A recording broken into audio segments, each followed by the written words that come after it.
La journée du voyage de Benoît XVI sur le continent africain a commencé par la tristesse du pape. Sa profonde douleur exprimée ce matin après avoir appris la mort hier de deux jeunes filles venues participer à sa rencontre avec la jeunesse angolaise au Stadio dos Coqueiros de Luanda. Benoît XVI qui a demandé de prier pour ses victimes et pour la quarantaine de blessés suite à un mouvement de foule quelques heures à peine avant son arrivée dans le stade de Luanda.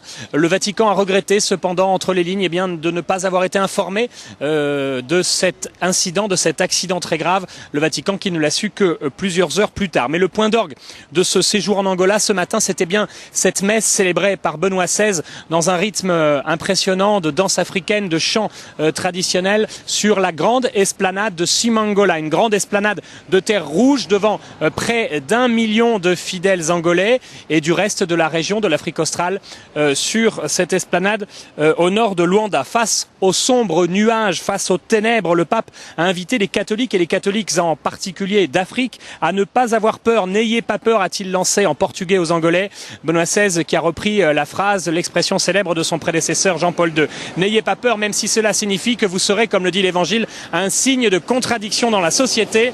Parmi les sombres nuages d'ailleurs qui ont assombri encore récemment l'Afrique, Benoît XVI a cité dans ce pays le fléau de la guerre, une guerre civile récente, les rivalités ethniques ou encore la cupidité. Et puis plus largement, le pape a dénoncé l'égoïsme, l'hédonisme ou la fuite vers de faux paradis comme la drogue, l'irresponsabilité sexuelle ou encore l'avortement et la destruction de la famille. Benoît XVI qui a donc invité les catholiques du continent et du monde entier à se lever pour annoncer la vérité du Christ. Au terme de cette messe, je vous l'ai dit, rythmée par des danses africaines, dans une ferveur et une chaleur exceptionnelle, le pape a lancé aussi un nouvel appel pour l'Afrique en général et en particulier la région des Grands Lacs. Benoît XVI qui, en fin d'après-midi, s'est rendu dans une paroisse, la paroisse Sant'Antonio ici à Luanda, à la rencontre des mouvements qui travaillent pour la promotion de la femme. Le pape qui évidemment a demandé que soit affirmée plus encore sur le continent l'égale dignité entre l'homme et la femme. Le pape qui a reconnu d'ailleurs que dans les situations dramatiques qu'il avait évoquées plus tôt, la guerre, la faim, la pauvreté, ce sont les femmes qui portent les valeurs essentielles qui défendent la famille. Il s'agissait là du dernier rendez-vous de ce voyage en Afrique.